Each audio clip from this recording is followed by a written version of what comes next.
Hello student, welcome back to our YouTube channel MNS Classes. তো আজি আমি এই ভিডিওটোৰ জৰিয়তে দশম শ্ৰেণীৰ সাধাৰণ বিজ্ঞানৰ অধ্যায় একৰ MCQ আলোচনা কৰিম।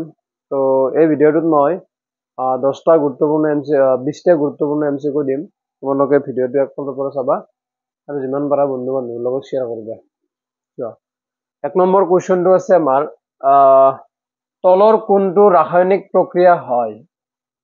তলৰ কোনটো কি ৰাসায়নিক প্ৰক্ৰিয়া হয় নয় একচুয়ালি হব লাগিছিল ৰাসায়নিক প্ৰক্ৰিয়া নহয় বা ৰাসায়নিক পৰিবৰ্তন নহয় কি আছে চোৱা পানীৰ বাষ্পীভৱন খাদ্য হজম হোৱা খাদ্য প্ৰস্তুত কৰা লোট মামলা ধৰা ইয়াৰে বি নম্বৰ সি নম্বৰ দুই নম্বৰটো আমাৰ ৰাসায়নিক পৰিৱৰ্তন বা ৰাসায়নিক প্ৰক্ৰিয়া ইয়াতে কিন্তু কোৱেশ্যনটোত আমাক সুধিছে ৰাসায়নিক প্ৰক্ৰিয়া নহয় পানীৰ বাষ্পীভৱনটো ভৌতিক প্ৰক্ৰিয়া অপচন নম্বৰ কি হ'ব এ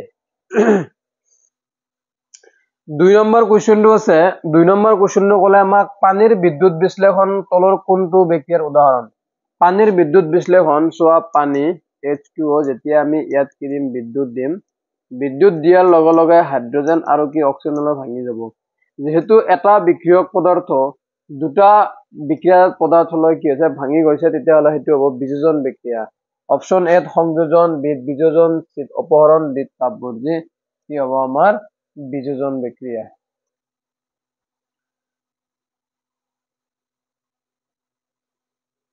তলৰ কোনটো বিক্ৰিয়াত বিক্ৰিয়ক পদাৰ্থ দুটাৰ মাজত আয়নৰ বিনিময় ঘটে এৰিয়া কৈছে ইয়াত অপচনত এনেকুৱা মানে কি আছে বিক্ৰিয়া আছে যেটো বিক্ৰিয়াত নেকি আয়নৰ বিনিময় ঘটে আমি সবে জানো যে দ্বি অপহৰণ বিক্ৰিয়াত কি হয় আমাৰ বিক্ৰিয়ক পদাৰ্থ দুটাৰ মাজত আয়নৰ বিনিময় হয় গতিকে আমি লিখিব পাৰিম কোনটো বি নম্বৰ অপচন কাৰেক্ট অপচন হ'ব ডি অপহৰণ বিক্ৰিয়া সি নম্বৰটো ক'লে আমাক যে প্ৰাকৃতিক গেছৰ দহন তলৰ কোনটো বিক্ৰিয়াৰ উদাহৰণ প্ৰাকৃতিক গেছ যেটো আমাৰ কি আছিল মিথেন গেছ তুমি জানাই যে কাৰ্বনৰ যৌগবিলাক দহন কৰাৰ লগে লগে হেতু কি হয় প্ৰচুৰ পৰিমাণৰ কাৰ্বন ডাই অক্সাইড উৎপন্ন হোৱাৰ লগতেও কি হ'ব তাপৰ উদ্ভৱ হ'ব আৰু যিবিলাক মানে বিক্ৰিয়াত কি হয় তাপৰ উদ্ভৱ হয় তাক আমি কি বুলি কওঁ তাপবৰ্জি ৰাসায়নিক বিক্ৰিয়া বুলি কওঁ অপচন নম্বৰ বি টো কি হ'ব কাৰেক্ট হ'ব 6 নম্বৰটোত কৈছে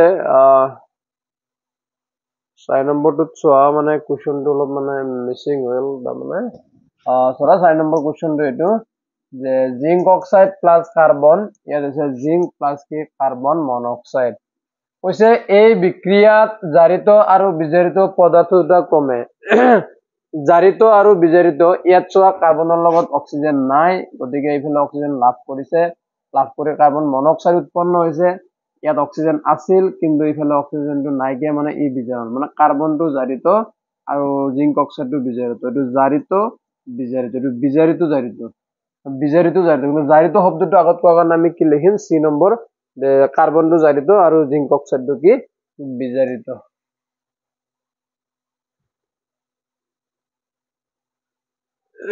5 নম্বৰ কুৱেশ্যনটো আমি চাম মেগনেছিয়ামৰ ফিটা এডাল বায়ুত দহন কৰিলে উৎপন্ন হোৱা বগা পাউডাৰ বিধ হ'ল যেতিয়া আমি কি মেগনেছিয়ামৰ ফিটা এডাল দহন কৰিছিল তেতিয়া মেগনেছিয়ামৰ সম্পূৰ্ণৰূপে দহন ঘটি বগা পাউডাৰত পৰিণত হৈছিল সেই বগা পাউডাৰটো আছিল মেগনেছিয়াম অক্সাইড এটা চোৱা কি আছে আমাৰ অপচন এ কৈছে মেগনেছিয়াম কাৰ্বনেট বিট কৈছে মেগনেছিয়াম নাইট্ৰেট চিট কৈছে মেগনেছিয়াম অক্সাইড ডিট কৈছে হাইড্ৰক্সাইড আমাৰ এটো হ'ব কি মেগনেছিয়াম অক্সাইডৰ বগা পাউডাৰ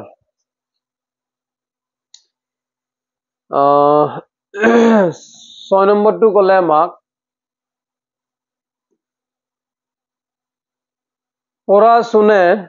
পৰা চুনে পানীৰ লগত বিক্ৰিয়া কৰাটো তলৰ কোনটো বিক্ৰিয়াৰ উদাহৰণ অপচন এ ক'লে সংযোজন বিট ক'লে বিযোজন চিট ক'লে তাপবৰ্জি ডিট ক'লে এ আৰু সি দুটাই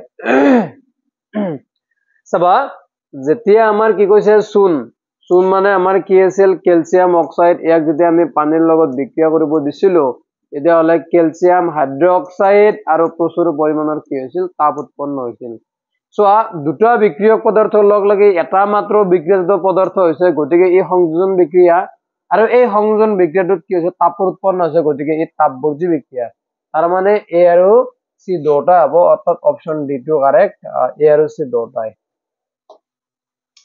7 নম্বৰ কুৱেশ্যনটোত কৈছে ফেৰাছ ছালফেটৰ তাপীয় বিযোজনত উৎপন্ন হয়। যেতিয়া আমি ফেৰাছ ছালফেট দ্ৰৱটোক যেতিয়া আমি তাপ দিছিলো তেতিয়া উৎপন্ন হৈছিল ferric oxide, sulphur dioxide আৰু সালফাৰ ট্ৰাই অক্সাইড। গতিকে কি dioxide, trioxide, ferric oxide আটাইকেইটা শুদ্ধ।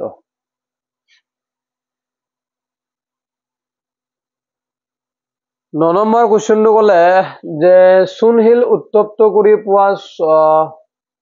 পৰা চূণ উৎপন্ন কৰা বিক্ৰিয়াটো হ'ল সংযোজন, বিযোজন, অপহরণ, তাপবর্গী। চূণশিল মানে ক্যালসিয়াম কার্বনেট। তাপ দিয়ার লগে লগে কি উৎপন্ন হব? ক্যালসিয়াম অক্সাইড আর কার্বন ডাই অক্সাইড। যেহেতু এটা বিক্রিয়ক পদার্থক তাপ দিলে কি হয়, দুটা যদি বিক্রিয়াজাত পদার্থ উৎপন্ন হয় তাক আমি বিযোজন বিক্রিয়া কৈছিলো। অর্থাৎ চূণশিলৰ বিযোজন ঘটি কি উৎপন্ন হয়? পৰা চূণ উৎপন্ন হয়। অৰ্থাৎ অপশনটো কি হব? বিযোজন বিক্ৰিয়া। লেড নাইট্ৰেটৰ তাপীয় বিযোজনত তলৰ কোনটো উৎপন্ন নহয়? এটা লেড নাইট্ৰেটক যেতিয়া আমি কি কৰিছিলো, লেড নাইট্ৰেট যেতিয়া আমি তাপ দিছিলো, তাপ দিয়াৰ লগে লগে উৎপন্ন হৈছিল লেড অক্সাইড, নাইট্ৰোজেন ডাই অক্সাইড আৰু কি অক্সিজেন। গতিকে লেড অক্সাইড হয়, নাইট্রোজেন ডাই অক্সাইড, অক্সিজেন হয়। কোনটো নহয়? নাইট্রোজেন গেছটো নহয়। অর্থাৎ সি নম্বৰ অপশনটো কাৰেক্ট। সিলভাৰ ব্ৰোমাইড সূৰ্যৰ পোহৰত সিলভাৰলৈ পৰিৱৰ্তন হোৱা বিক্ৰিয়াটো হ'ল বিযোজন, তাপগ্ৰাহী, সংযোজন। এতিয়া চোৱা বিযোজন আৰু তাপগ্ৰাহী দুটাই হয়, কাৰণ যেতিয়া আমি সিলভাৰ ক্লোৰাইডক সূৰ্যৰ পোহৰত ৰাখিছিলো তেতিয়া সূৰ্যৰ পোহৰ শক্তিটো শোষণ কৰিছিল আৰু এটা পদাৰ্থ দুটা পদাৰ্থলৈ ভাঙি গৈছিল। গতিকে ইয়াক আমি কি বুলি ক'ম? বিযোজন আৰু তাপগ্ৰাহী বিক্ৰিয়া বুলি ক'ম। 12 নম্বৰটো চোৱা, কপাৰৰ ক্ষয় ভৱন ঘটি কপাৰৰ পৃষ্ঠত কেনে বৰণৰ চামনি পৰে? এ কলা, বি মুগা, সি সেউজীয়া, ডি বগা। কপাৰৰ যেতিয়া ক্ষয় ভৱন ঘটে তেতিয়া তাৰ ওপৰত কি চামনি পৰে? সেউজীয়া চামনি পৰে। বেৰিয়াম ক্লোৰাইড, হাইড্ৰোজেন সালফেট মানে সালফিউৰিক এসিড, বেৰিয়াম সালফেট আৰু কি হাইড্ৰোক্লোৰিক এসিড। এই বিক্ৰিয়াটো তলৰ কোনবিধ বিক্ৰিয়াৰ উদাহৰণ? অপহৰণ, দ্বি অপহৰণ, অধক্ষেপণ, বি আৰু সি দুটাই। চোৱা এই বিক্ৰিয়াটো দ্বি অপহৰণ বিক্ৰিয়া, কাৰণ বেৰিয়াম সালফেটৰ বগা অধক্ষেপ হব আৰু অধক্ষেপ মানে অধক্ষেপ উৎপন্ন হোৱা বিক্ৰিয়াক অধক্ষেপণ বিক্ৰিয়া বোলে। মানে দ্বি অপহৰণ আৰু অধক্ষেপণ বিক্ৰিয়া দুটা বিক্ৰিয়া হয়। গতিকে আমাৰ কি হব? ডি নম্বৰ অপশনটো কি হব? কাৰেক্ট হব। ডি নম্বৰটো কাৰেক্ট হব।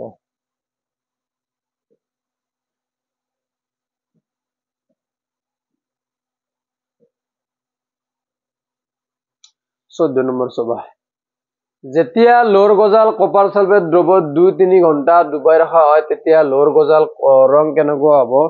যেতিয়া লোৰ গজাল আমি কৈছে কি কপাৰ সালফেট দ্ৰৱত লোৰ গজাল যেতিয়া আমি কি কৰিম? কপাৰ সালফেট দ্ৰৱত ডুবাই ৰাখিম তেতিয়া হলে এই লৌহ কি কৰিব? কপাৰক অপহৰণ কৰিব, মানে আইৰন সালফেট আৰু কি উৎপন্ন কৰিব? কপাৰ। তেতিয়া এই লৌহৰ গজাল দুটা কেনেকুৱা হব? মুগা বৰণৰ হব। অপশন নম্বৰ কি হব?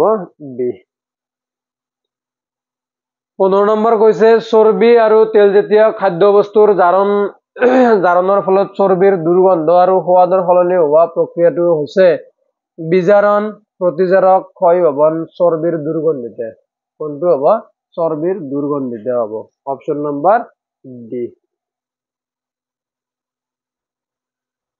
16 নম্বৰ কৈছে যেতিয়া সেউজীয়া ৰঙৰ ফেৰাছ সালফেটৰ স্ফটিক উত্তপ্ত কৰা হয় তেতিয়া ইয়াৰ ৰঙৰ পৰিৱৰ্তন ঘটে। কাৰণটো হৈছে কি? সালফাৰ ডাই অক্সাইড, সালফাৰ ট্ৰাই অক্সাইড প্ৰস্তুত হয়, ফেৰিক অক্সাইড উৎপন্ন হয়, এই পানীৰ অণু হৰুৱায়।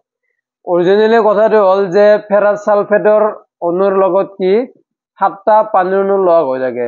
যেতিয়া এই বস্তুটোক আমি তাপ দিম, তাপ দিয়াৰ লগে লগে পানীৰ অণুখিনি হেৰাব আৰু যেতিয়া পানীৰ অণু হেৰাই যাব তেতিয়া এই ফেৰাছ সালফেটৰ সেউজীয়া ৰংটো কি হ'ব? নাইকিয়া হৈ যাব। অৰ্থাৎ অপশন নম্বৰ ডি টো কাৰেক্ট, এই পানীৰ অণু হেৰুৱায়। সিলভাৰ ক্লোৰাইডৰ সূৰ্যৰ পোহৰত ৰাখিলে ইয়াৰ ৰং কেনেকুৱা হ'ব? চোৱা যেতিয়া আমি সিলভাৰ ক্লোৰাইড AgCl আমি সূৰ্যৰ পোহৰত সানলাইট ৰাখিছিলো, যেতিয়া সিলভাৰ আৰু ক্লোৰিনলৈ কি হৈছিল? বিয়োজন ঘটিছিল। ঘটাৰ লগে লগে তেতিয়া কি হৈছিল? ইয়াৰ যিটো বগা ৰং সেই বগা ৰংটো কেনেকুৱা হৈছিল? মটিয়া হৈছিল। তলৰ কোনটো বিক্ৰিয়া কলা বগা ফটোগ্ৰাফিত ব্যৱহাৰ কৰা হয়? সংযোজন, বিযোজন, অপহৰণ, দ্বি অপহৰণ। এই বিযোজন বিক্ৰিয়াবিলাক কলা বগা ফটোগ্ৰাফিত ব্যৱহাৰ কৰা হয়। 19 নম্বৰ চোৱা।